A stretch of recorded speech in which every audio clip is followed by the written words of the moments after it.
My name's Jake Eisenhauer. I'm the worship pastor here at Crossbridge. I've been on staff just over 5 years now. It's been quite a while that we've been here, and it's been quite a journey to get to this point too.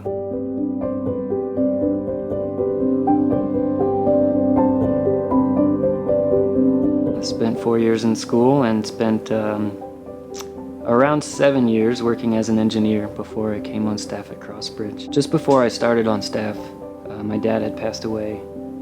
It was a really weird time. I had gone to this conference at Sweetwater with Bruce. We were at the conference. It was a 2-day conference. Thursday evening was when I had a conversation with Bruce, and he said, "Hey, we want to have you on staff." It was less than 2 weeks later that I got a call from my mom one evening and found out my dad had passed away.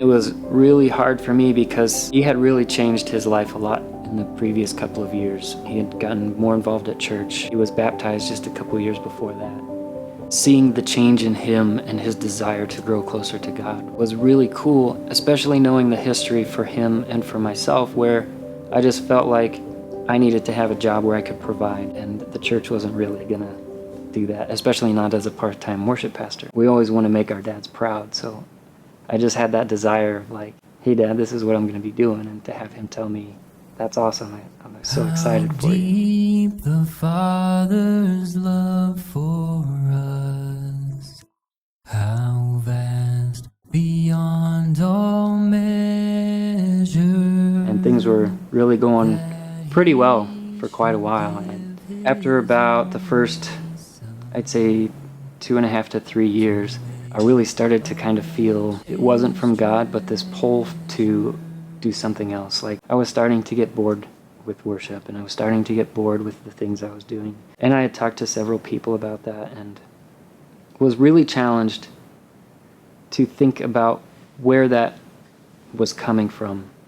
Not always about what excites us or what I thought was going to make me happy. And it took me just making the decision I need to read my Bible more, I need to study more, I need to pray more, and really listen to God and go, what can I do in this ministry? How can I make it more?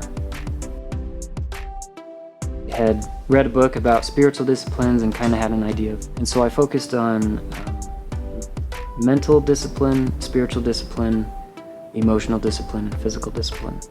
Emotional discipline was an easy one for me. Just learning about what does God say about how we deal with emotion. Don't let your emotions make decisions for you, or don't make decisions if you are an overly emotional person who isn't really thinking clearly. Start to understand yourself and how when you get to a point where you feel that happening, you can step back and go, okay, I need to calm down, I need to take a moment. Spiritual disciplines, there's been books written on them, prayer, reading your Bible, fasting, all that kind of stuff. I think that's an easy one for us to see from a biblical perspective, just because it's in the Bible and we're told to do these things. It can also be challenging, and when you get out of the groove,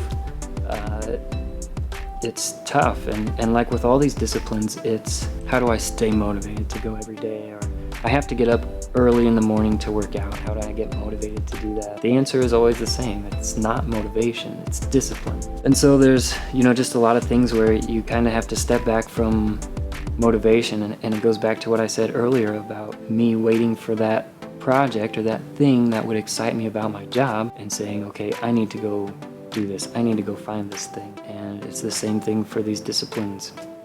I need to set my alarm, and I need to get out of bed in the morning so I can go get this thing done. I know that working out and woodworking are both things that help me kind of clear my mind and get to a space where I'm better able to listen to God. I've been lifting for a number of years. A lot of those years, I'd hit something hard and I'd go, that was kind of uncomfortable. I think I'm going to take it easy for a while. And that's where we lose that motivation. The flip side of that is going, that was hard, but I'm going to get up tomorrow and I'm going to do better. That's where the discipline comes in, and I think that discipline leads to the motivation, and you start to see the results. You get to that 3-mile run, and the next day you're tired, but you get up and you go for a walk, or you do something, and you start to feel better about it. As long as I stay disciplined and keep pushing forward, and not let my mental state deteriorate because I'm not reaching my goal, or I'm not doing the thing that I need to do. But what we really need to do is just do it. You have to do the thing in order to accomplish and reach the goal of that thing.